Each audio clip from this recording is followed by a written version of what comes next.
যে ঝাটকাটা কেউ সহ্য করতে পারেনি।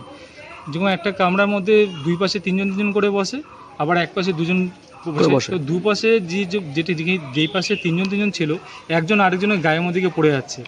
এই করে এক বাচ্চাও ব্যথা পায়, সে পড়ে গিয়ে মাথায় চোট পায়।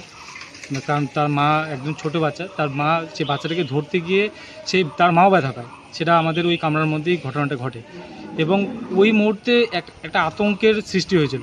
আমাদের ওই কামরার ভিতরে একটা আতঙ্কের সৃষ্টি হয়েছে, যে আতঙ্কের জন্য সবাই একটা ভয়ের মধ্যে ছিল এবং সবাই যে যার নিজস্ব লাগেজ নিয়ে কোনো মতো করে ট্রেন থেকে বেরোতে পারবে, যে এই বগিটা মনে হয় উল্টে যাবে, ওই ভয়ের মধ্যে ছিলাম আমরা।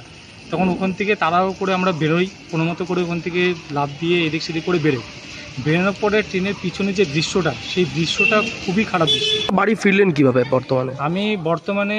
আমি আমার দিকটা ঠিক চিন্তা বলতে না, সবাই ওখান থেকে বেরোচ্ছিলাম, কারণ সবাইকেই বেরোতে হবে।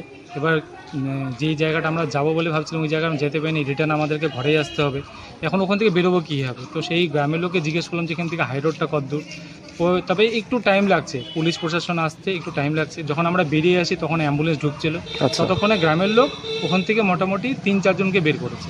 কেবল সেই যে 3-4 জনকে বের করেছে তাদের অবস্থা সেটা দেখার মতন না। মর্মান্তিক এই ট্রেন দুর্ঘটনার এখনও পর্যন্ত রেশ কাটেনি এই ট্রেনে থাকা যাত্রীদের মধ্যে। কোচবিহার থেকে সার্থক পণ্ডিতের রিপোর্ট, লোকাল 18 বাংলা।